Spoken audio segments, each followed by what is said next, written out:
Hello everyone, this is James Shore with another test-driven JavaScript video. I'm recording this on August 28th, 2012.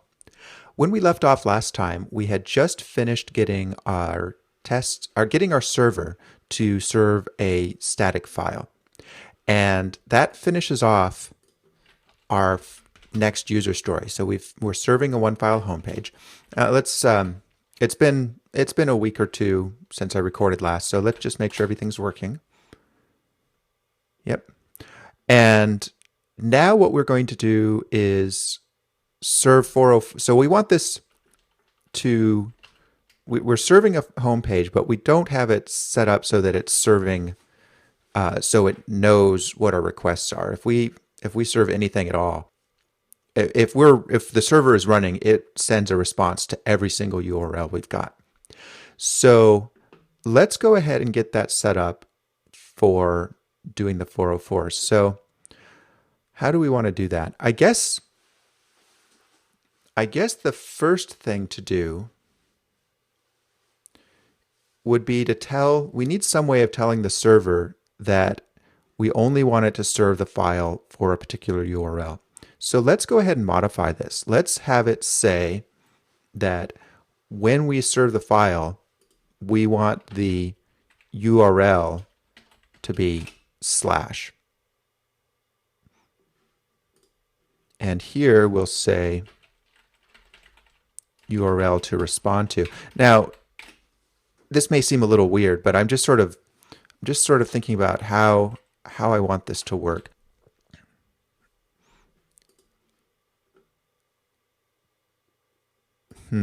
Yeah. So in preparation for doing the 404 test, obviously we need it to not, I think I'm making this too complicated. I want it to be configurable, but for now I think we can just have the server default to serving only in response to the top level. So yeah, we'll stick with that. I was thinking that this might lead to sort of a neat test-driven approach to configuring the server, and it probably will eventually, but that's getting ahead of ourselves. Right now, all we need is a home page. We aren't doing anything else, so we don't need to code anything more than that.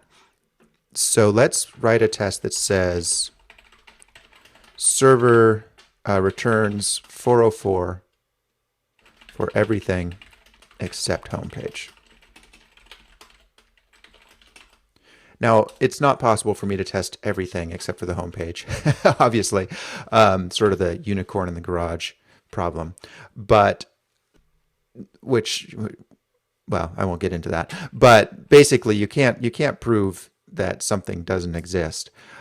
But what we can do is test one case and then look at the way we've written our code and say, well, can we reasonably expect that that would work for every case? So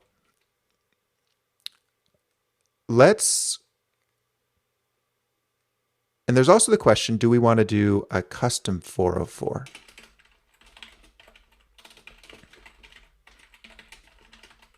And actually, that would be a whole nother story, I think. I'm thinking the answer is no. We just want to get this initial feature out there. But I could be wrong about that. I'll think about it some more when we get past this one.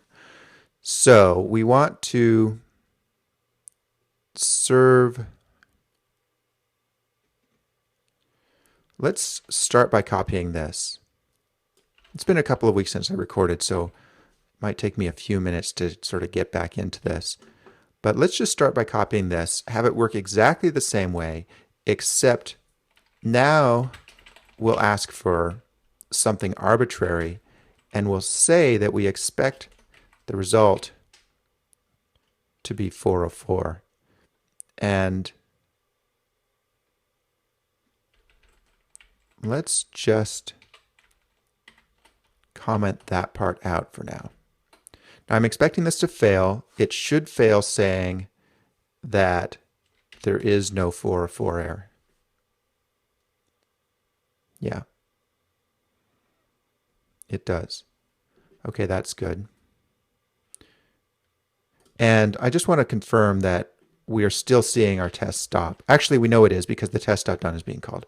So most testing frameworks throw an exception when their assertions fail, but it looks like that's not how node unit works, which is a pretty good thing. Okay, so it's not returning 404. So now all we need to do is in here, if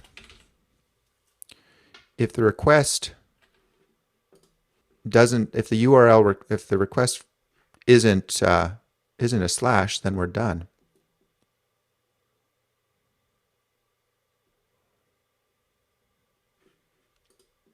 Now, there's some, we might want to support slash, nothing, slash, and slash index.html, but we'll get to that in a moment. So if request dot URL is slash, we're going to want to set the response status code, and we'll just say response.end. Otherwise, we'll do all of this stuff.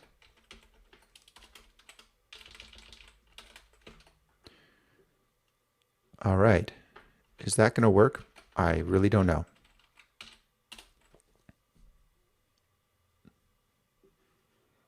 No, it does not. What happens? It could be that we're just, where are we at? So we're seeing all kinds of issues.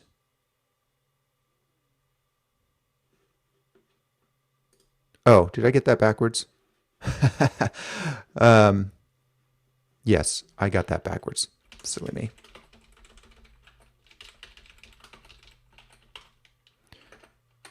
This is why I use test-driven development, because I'm a bloody idiot. There we go. Okay, so now I think it'd be nice if that also worked for index.html.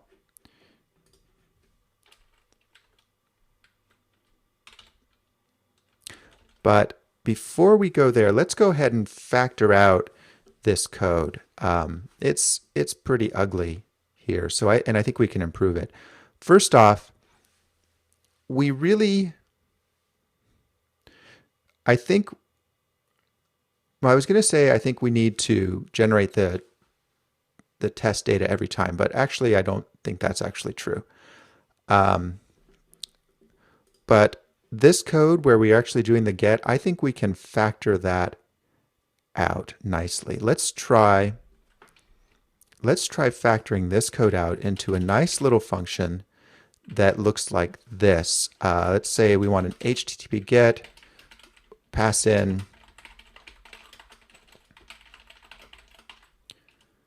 whatever, and then just have it return to us the request and the or the response and response data to us like this. And then we can just have our test be really simple.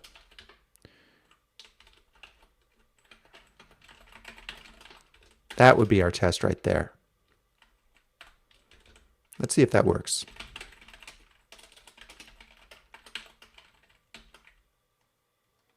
So we're going to need the URL and then a callback. We'll start the server with our test file.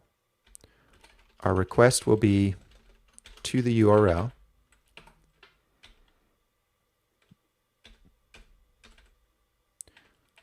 We won't do the test there. We'll make this a string so that now we're just chunking together our test data. And at the end, we'll call the callback with our response and our received data. So, will that work? I don't know. Well, missing semicolons all over the place. What did I do wrong?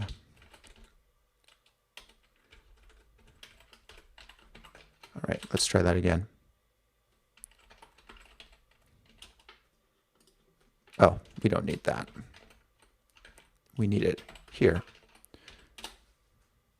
Okay, getting closer.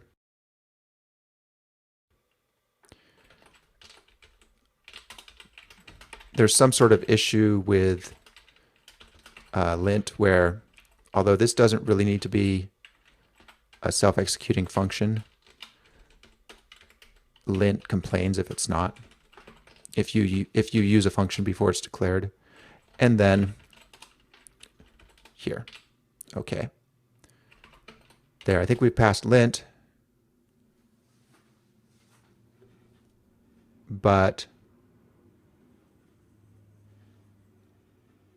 this code still isn't working. Ryan, why not? Oh, well, I think I took the server.stop out. Yeah. So what we want to do is stop the server, then call our callback. There we go. Okay, so now we've got a nice little abstraction over HTTP GET that allows us to make our tests a lot simpler. Now, do we still need to do that? No, because we're not actually looking at that file. Great. So here, I think we can simplify this test. Similarly, we'll just look for that.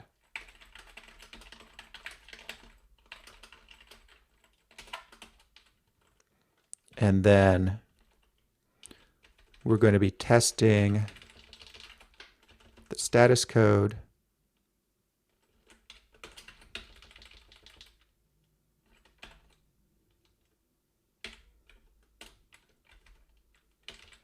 And the response data. All right, well, that's looking a lot cleaner, except for the not working part. Oh, and we forgot to call test.done. All right, okay, so getting this puppy cleaned up. So now what I'd like it to do is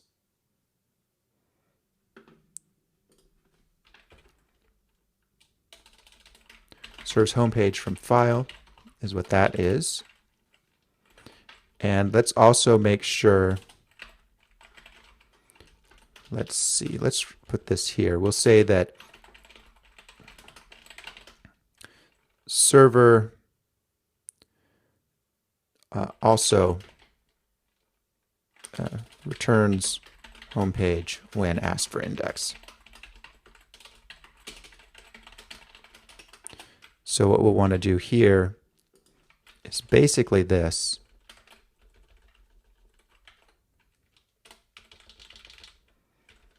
Except now we're going to ask for index.html. And that fails. Yeah, bad status code and bad response text. And you know, we don't actually care about the response text. I think we can trust that if it's returning a 200, it's returning the file. So we just need this to be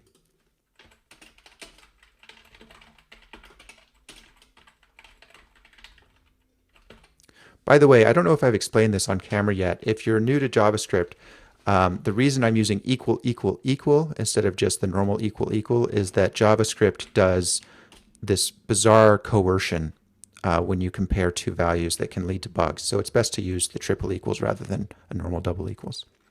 All right, so that's working. That's a good spot for us to stop in this episode. Thanks very much for watching, everybody. I will catch you next time.